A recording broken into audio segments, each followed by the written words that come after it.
Hey flosstube, I'm Michelle from Michelle's Romantic Tangle, and I've got a new book I want to share with you, the Sampler Motif book. It's by Brenda Keyes, and I found it at Goodwill of all places earlier this week. When I filmed that last video, I mentioned that I had books tucked under my arm and it was making it difficult to pick things up. This is one of the books. I didn't bring home the one about the scarecrows, but this one had to come home with me. And this is one of those books that it's hard to decide standing there in the thrift store, is this book the one I want to spend $4 on? It's total not questioning the worth of the book, just is there enough in here that I want to stitch? Because when you start buying books, it can start adding up really fast, even when you're buying them for $1. But I flipped through this book, and on the first flip through, I was iffy, and then I found the projects that I love. I don't know if I will stitch that one, but it is worth having it in my collection. And this is just a pretty book. It starts with a pretty good explanation of how to do cross stitch, which if you're watching my flosstube videos, I'm going to guess you don't need, but it's there. So we start with the band sampler.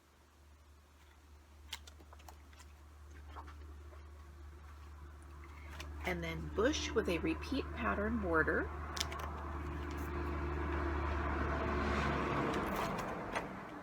And then bookmarks, which is one of the first things I saw flipping through, and I don't have a burning desire to stitch those. And again, that is just, it's personal taste and what we need at the time. What I need at this moment is not Little Angels. I think this book is 1995, and some of the patterns do look 1995. I see possibilities in this one. I would change out the colors.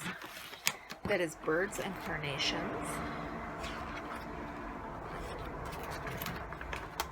The nursery picture, again, very 1995.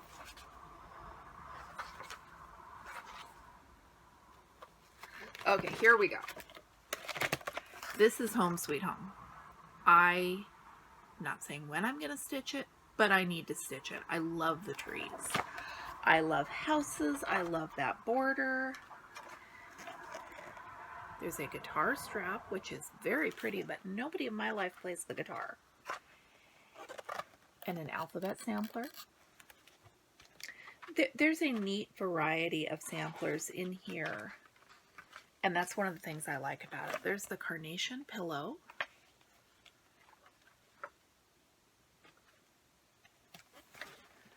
And heart tree birth sampler.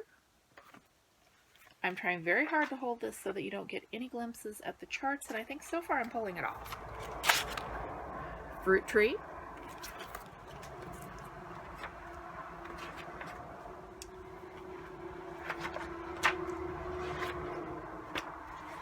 And this is Elizabethan border on one side and the crown sampler on the other side. I like that border.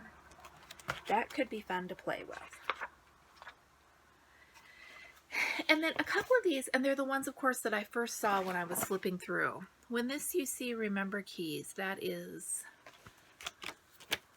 too cutesy for me. And I will totally do cutesy. That's just not my cutesy. Here's a floral border pillowcase. House on the Hill sampler. Look at that. The house and the alphabet and the trees and the frame. And I know I can't have the frame, but just everything about this one. This is, there are probably 4 or 5 samplers in here that I can happily see myself stitching. Oh, and then these projects are motifs that she pulled from the House on the Hill sampler, if I'm reading that right as I quickly flip through. Here's birds and flowers.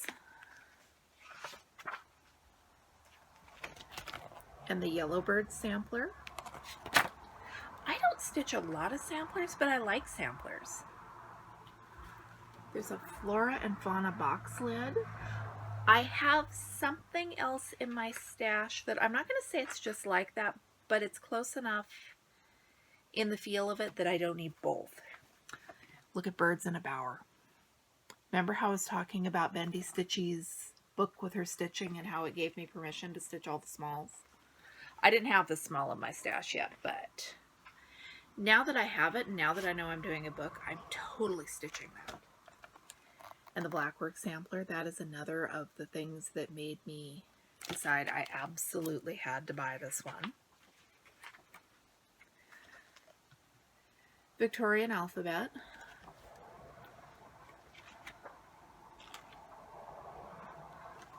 And an initial needle case.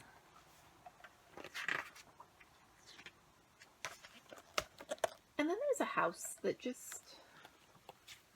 Houses make my heart go pity-pat. That's house with its little bows doesn't. And we don't all have to love the same things. And I may look back through this a couple years from now, and that may be the thing I stitch. This is a Bristol Orphanage bookmark and pincushion.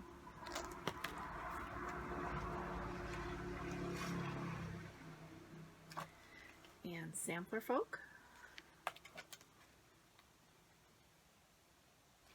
I also like this motif sampler. Anything with houses, borders, and trees, and I am gonna be drawn to it. And